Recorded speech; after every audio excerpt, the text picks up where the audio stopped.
think for cellists, one of our major issues is a healthy position for the head. And what we tend to do, because we've got our instrument in front of us, we sort of start to follow our left hand along and drop down like this. Or maybe because our music's out here, we want to lean forward, and so we crane our necks this way. Sure.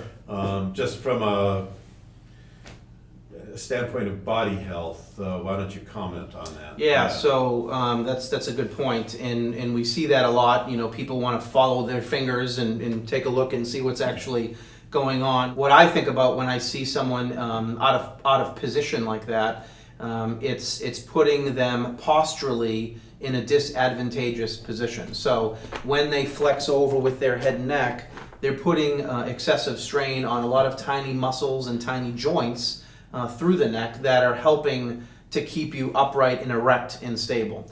So in a perfect world, they are holding that good upright neutral posture that we've talked about in prior videos and maintaining a good upright position of the head and neck to allow for the head to balance on the spine and on the trunk, on the torso.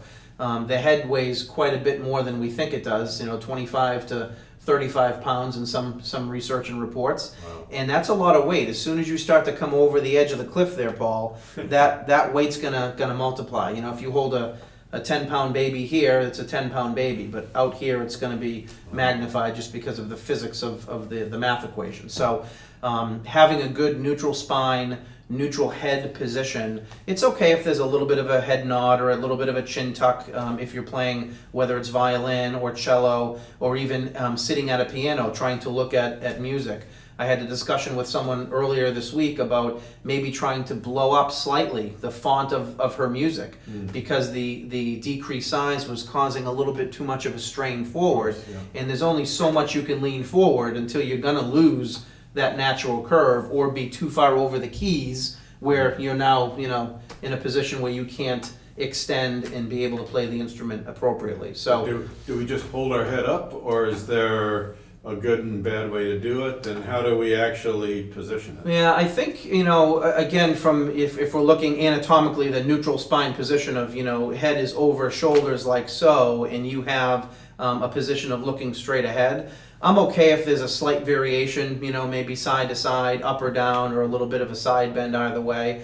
We don't want that to be magnified and enhanced because, again, we have lots of big muscles and lots of small muscles that attach from the base of the skull, come onto the spine, and even come down onto your shoulder blades, your scapula. And again, if we're having tension and restrictions through those particular muscle groups, not only are we putting, what's going on up here under tension, but it's also affecting our arms. A tight neck can also affect brain clarity, can't it? I think having tension anywhere in the system when we're trying to produce what we're trying to do in music is probably not a good thing. The more we can be relaxed, and again, back to even some of the breathing and relaxation things that we're starting to coordinate with some of our care with physical medicine is pretty important. So, having a clear head and being able to, kind of flush out some of those things and focus on the task at hand, I think is pretty important.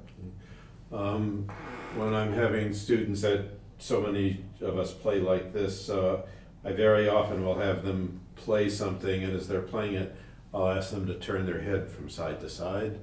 And I do that because you can't turn your head from side to side when your chin is dropped. Can't turn your head from side to side when you're back like this, but nobody does that when they play the cello. Yeah. So it's more, but when one feels free here, I like to think that helps them find a healthy position. Does that take one to a healthy? It does, and it's actually a little bit of what we call differential diagnosis in the clinic, where when we have someone with a cervical spine and neck issue, and rotation is one of the problems that they're dealing with, we'll actually have them flex down to their position of comfort and then try to reproduce that rotation. And what we're doing is we're creating a barrier from the lower segments of the neck and restricting them from moving all that much. in trying to get most of that motion from the upper part of your neck, one of the first couple of joints in the neck. And that helps us kind of zero in a little bit more on where the problem, where the restriction might be.